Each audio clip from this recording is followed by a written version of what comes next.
Hi, friends. So I wanted to talk a little bit about what's going to be happening with the Loudmouth Brown Girl brand because I have lost a lot of endorsements, campaigns, deals. Basically, people don't want to work with me right now, and that's whatever. Like, as far as I'm concerned, if you're cool with genocide, I'm out. Like, I want nothing to do with you either. So that works for me. But that being said, I still do need to make some changes because I do need to make money and I enjoy what I do and I want to keep writing and I want to keep sharing my voice with y'all. So I've moved everything to Ko-Fi. You can donate through there. You can buy swag through there. You can buy my books through there. You can read some of my new writing through there. Everything except my loudmouthbrowngirl.com website is going to be for pay from here on out. Everything on the main website will, of course, be free. That's never going to change. Um, but I've never really, like, in the 8 years that I've been doing this, I've never sat with y'all and really talked about my mission with Loudmouth Brown Girl. And I think that it's important that I do that with the 10-year anniversary just around the corner. I think it's important that we remember the why. So, for those of you that don't know, I started this 8 years ago when I started to remember that for most of my life, I was being drugged and abused. I was not taking drugs by choice. They were physically and manually, deliberately drugging me into unconsciousness so they could do whatever they wanted with my body. There's at least 50 of them, probably more than 100. This is why I don't date. This is why I don't have male friends. This is why I'm very cautious about where I go, who I go out with, when I go out, how I get there, when I'm going to be there, how long I'm going to be there, all of them.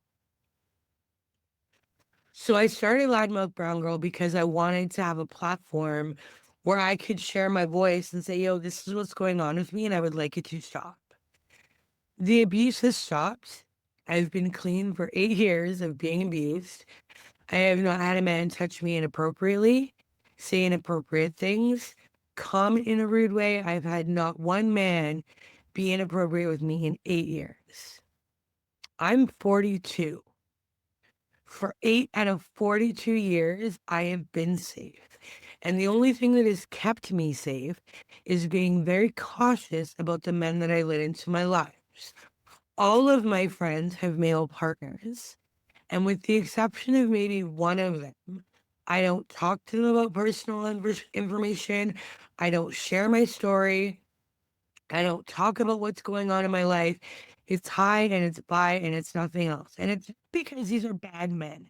These are some of the best men that I've ever met in my life. They're kind, they're hardworking, they work on themselves every day, they work on their mental health every day, they work on their behaviors every day. They are really making an effort. It's not that. It's that I am so skittish about white men that I don't let them into my sphere. I had a conversation with a woman the other day where I was talking about very private female things, and a man decided to interject, and I put my hands up and I said, no, sir, this is not a conversation for you. You do not have a uterus. You have never given birth. You are not a woman identifying person. You have never been a woman identifying person. Kindly keep your mouth shut. He then accused me of getting violent. This is called gaslighting, and it's what's done when men don't often hear the word no.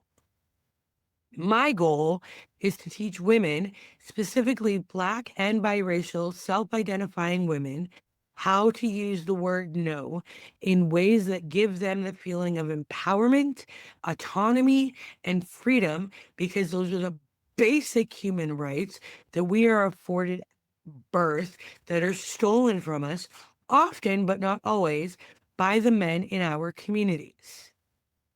This is not an anti-women brand or an anti-man brand. This is not an anti-rape brand. It's a vocal brand for women who want to come forward and share their stories and speak up.